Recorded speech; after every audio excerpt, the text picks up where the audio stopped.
The people of ancient Greece were the first to write down rational explanations of nature not given in terms of deities. This was a major stepping stone in the history of our civilization. For example, before that time we would explain an annual river rise in terms of water and flood gods, but after that time we would explain the rising rivers in terms of the melting snows of nearby mountains. This rational thinking has enabled us to develop more useful machines than would have been possible if we instead explained things in terms of gods. For example, a radio might never have been devised if its operation was to be deduced through interactions among inductor, capacitor, and wave gods. The nature deities would no longer suffice to explain the world. For example, the geometry of squares has no analogy in myth and indicates that the old deities are somehow lacking. Pythagoras did not explain the properties of triangles in terms of the personalities of deities. In the 6th century BC town of Miletus, the three philosophers Anaximander, Anaximenes, and Thales ushered in a new way of thinking about nature. For them, nature was the object of a detached and systematic investigation free of deities. It began to be believed that the world would be accessible to human intelligence. Before this time, our mythological beginnings explain how today's world came into being, but after this time it was turned around such that the intelligible world of the present provided an explanation of our beginnings.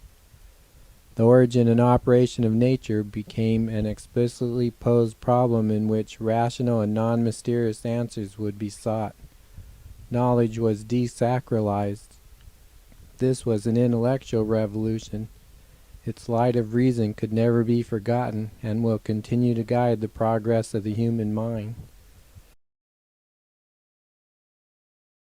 This new way of thinking bounced around the planet from one person to another and has continued to be improved upon through the centuries. The people of ancient Greece built upon the mathematics and technology of the previous peoples of the world and contributed much to our civilization. They improved the alphabetic writing system of the earlier peoples and put it into the form used today. They developed formal logic. They debated the nature of being and knowing.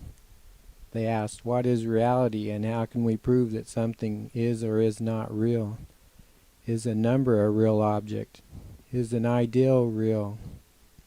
Is a horse real, or does it just represent the idea of horseness? Does mathematics exist on its own, or do we invent it? How can we distinguish between the natural and the supernatural? Until the last few centuries, the distinction was uncertain. They also made many technological advances, including labor-saving machines that multiplied the work that one person could do. Their writings about ethics came to the same conclusions as has each of today's major religions. The Greek classics exhibit the virtues of humans. Their moral principles have justice, sanctity, and truth. At the same time that the literature of other ancient states mainly discussed gods and rulers, Greek literature contained many heroes who were not gods, but were people who overcame challenging situations. The Greek comedies made fun of everyone, even the wealthy citizen who had financed the play's production. Aristotle's so-called Peripatetic school was an outdoor classroom along this colonnaded thinking path. The philosophers of ancient Greece thought deeply about what can and cannot be known about nature, but they did not make measurements or perform experiments. Aristotle gave rational explanations of many phenomena, but nobody got around to testing these explanations until 1200 years later. For example, he expected that ash would float on water because it was figured to consist of more fire than earth, and he incorrectly expected that heavier objects would fall faster than light ones. But nobody tried it to find out if they were correctly predicting nature. During the Renaissance and Enlightenment of the 15th through 18th centuries AD, we found the value of testing explanations by making repeatable measurements. The resulting scientific method has been improving the accuracy of our explanations ever since. Half the male citizens of ancient Athens were literate at a time when literacy rates were more commonly 1% anywhere else in the world. The democratic Athenians openly debated ideas. The unique, literate, open, and democratic aspects of ancient Athenian society may have had a lot to do with their being the first in many intellectual pursuits, in contrast to the many times and places of the world in which our kings and queens and conventions produce centuries-long environments of overly constrained lives and unfree thought. The Hellenistic culture of ancient Greece greatly influenced the Western world for hundreds of years. We all know of Zeus, Hercules, Plato, Aristotle, philosophy, ethics, and democracy. Our most important buildings still follow the architecture of classical Greek and its Doric, Ionic, and Corinthian styles.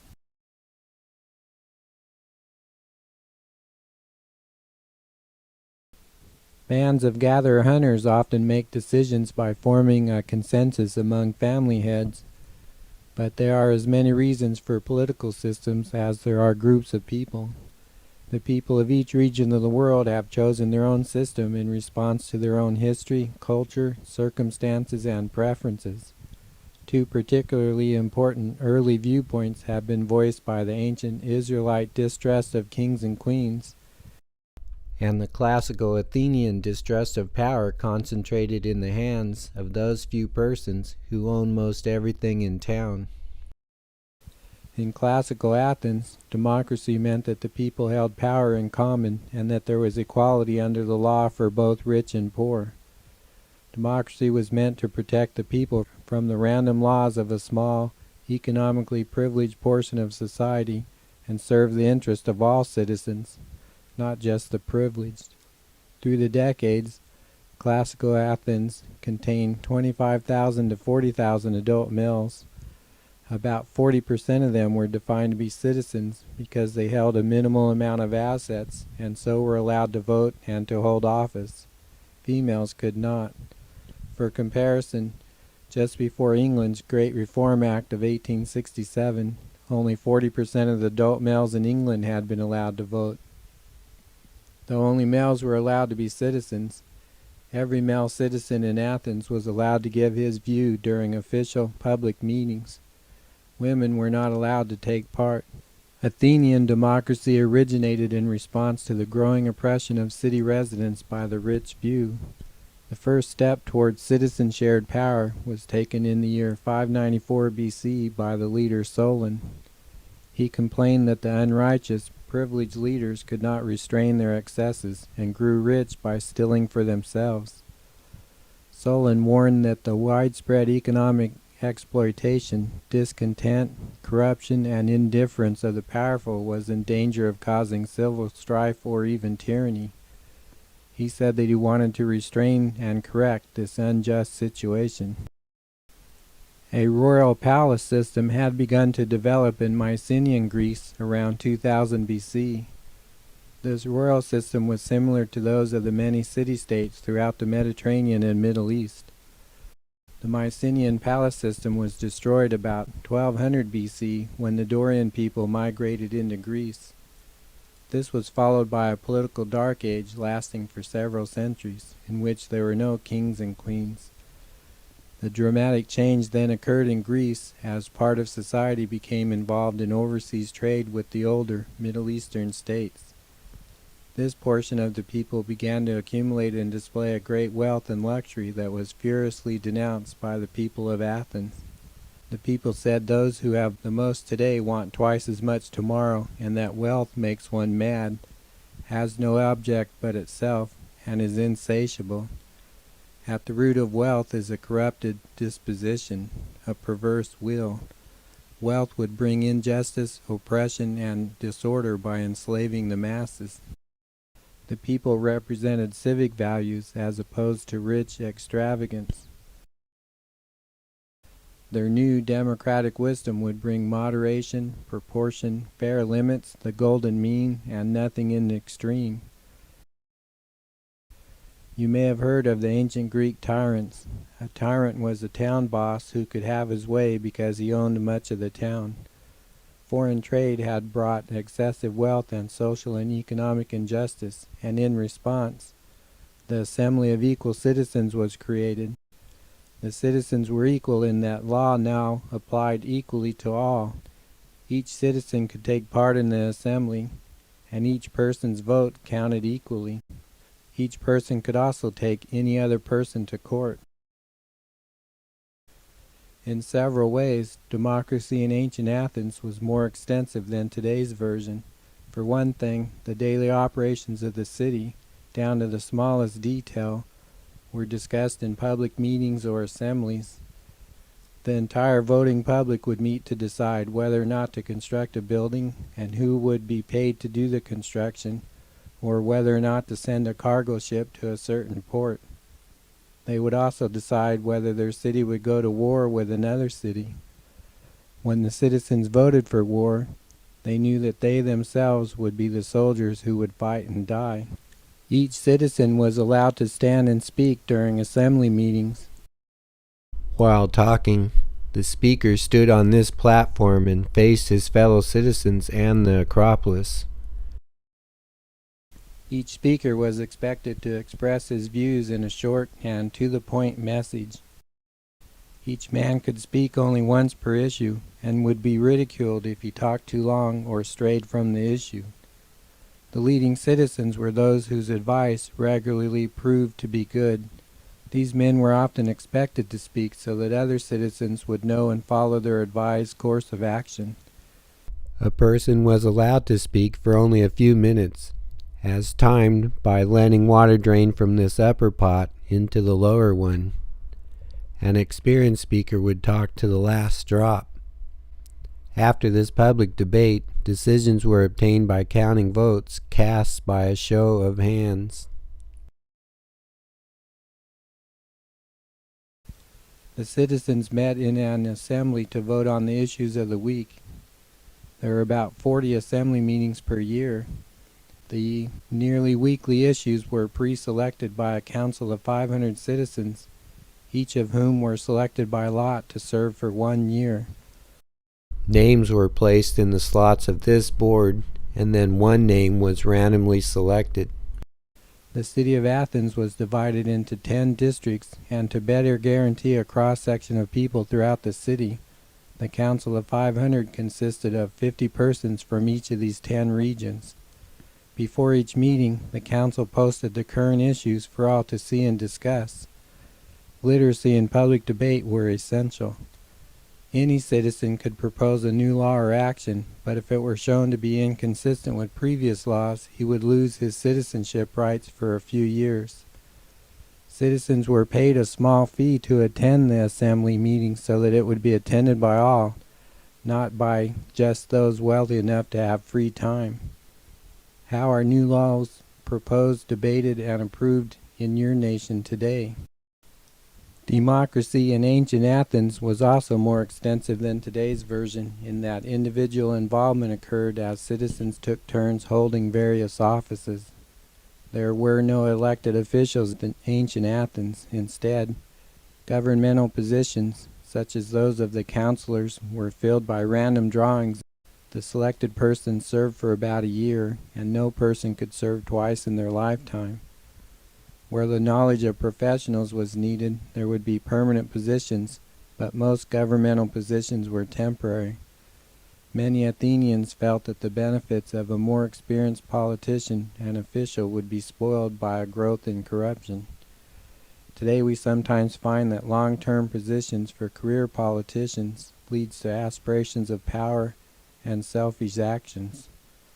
Today's democracy consists of elections of professional, lifelong politicians who are hired to make our daily decisions for us. Since we have the technology today to make decisions by a show of hands through the internet, for example, it seems to be a safe bet that a change will be coming to today's more limited form of democracy. Trials were also decided by the vote of the citizens. Murder trials were held outdoors on the top of this hill so that it was readily seen by all. Before the time of democracy, if one didn't have wealth and influence, it was hard to get access to justice. It was also hard to get justice from wealthy persons because they were conducting the court. Athenian democracy placed the administration of the courts into the hands of the citizens. There were no paid politicians, there were no paid professional judges, and there were no paid district attorneys. The judge and jury were amateurs. The jury were judges of facts and law, and they determined verdicts and penalties. The number of jurymen depended on the severity of the charges. Every 60-year-old citizen was required to be available to serve as a court arbitrator. He was an ordinary person, but had considerable experience of life. At any time, there were several of these arbitrators. Each case was assigned by lot to one of those arbitrators. Anyone could bring a court charge against any other person. Do you feel today that you could take court action against any person or corporation, which is an organization of persons that have done you wrong? A convicted defendant would be fined, lose his civic rights or property, or even his life. The accuser was rewarded if his case was won. However, the accusers would have to pay a fee if they failed to get at least 20% of the jury to agree that the defendant was guilty. Each year, about 3% of citizens were serving in the government. Through any 25-year period, 1/4 to 1/3 of the citizens had served in their government. And each year, 15 to 20% of Athenian citizens were registered to serve in the courts. Today's parliament and assembly members consist of a much smaller portion of the population, and each member tries to serve permanently. It is also true that the members are not a cross-section of the people of a nation.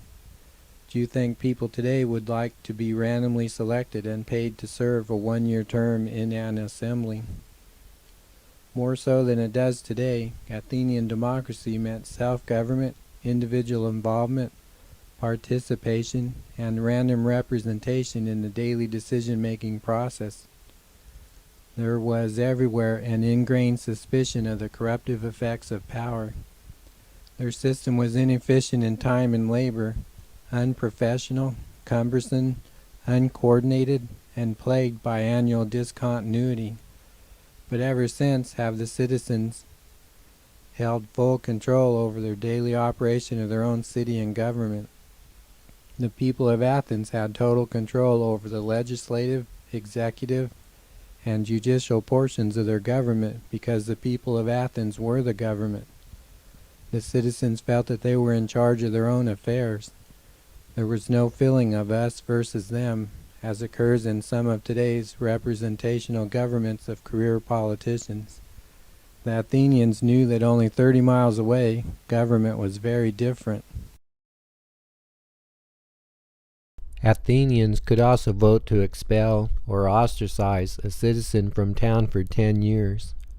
Voting to expel a person was done by writing names on broken pieces of pottery, the so-called ostraka.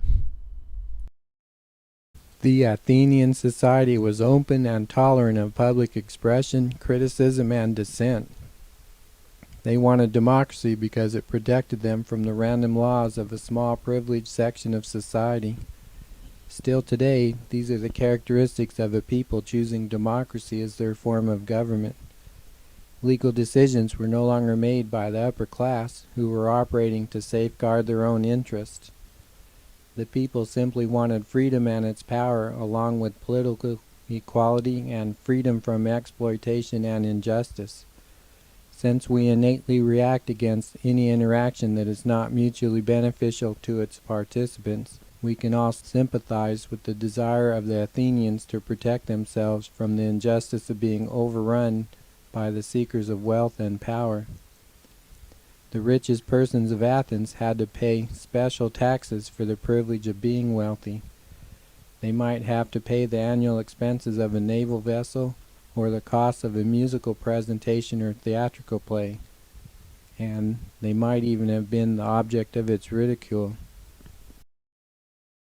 The Athenians later modified this such that the 1,250 richest persons paid for these items in proportion to their wealth. In his book, The Athenian Constitution, Aristotle described the following essential features of full democracy. If all citizens are to be equal, then the people must be sovereign. The will of the people is determined by majority vote in a popular assembly open to all citizens, regardless of wealth or rank. There should be no governing class. Instead, all citizens should take turns holding office. The officers of the state should be appointed randomly, except where it is clear that some expertise is needed. There should be no property qualifications for office, and tenure should be short and infrequent. The citizens should be paid for attending the assembly and for serving as jurors in the court. As an argument against professional politicians, Aristotle said that the combined knowledge of many novices exceeded the knowledge of one experienced person. Which of Aristotle's features of democracy are part of your nation's democracy today? One group of 30 wealthy persons did manage to take control of Athens for a 7-year period. They wanted to put an end to the egalitarian society so that they could control the wealth of Athens for their own benefit. They managed to do this by pretending that many extreme measures were necessary because of a war that was occurring at that time. For example, instead of all citizens attending the assembly, they temporarily restricted its access to just the wealthiest persons, who were then free to act in their own interest. The man Alcibiades of Samos was privy to the real motives of this group and exposed them. Athenian democracy then lasted until Alexander the Great's Macedonians put an end to it by conquering the region. The Athenians enjoyed their full democracy for just a few centuries, and then had to wait many more centuries before democracy would return.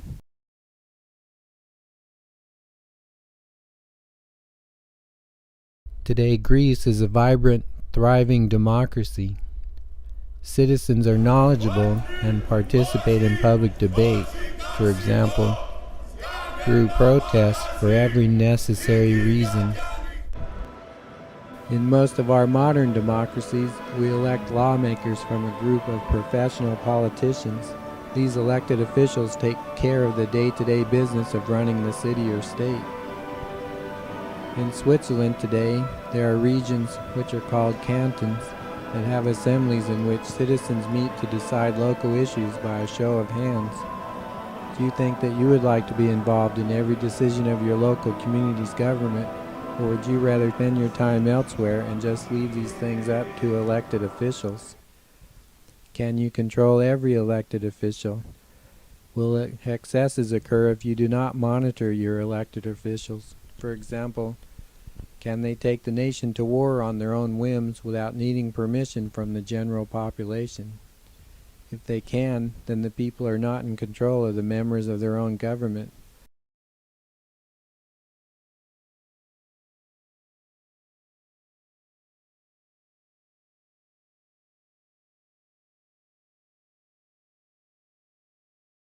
The Athenian government was a form of democracy that was different from modern forms.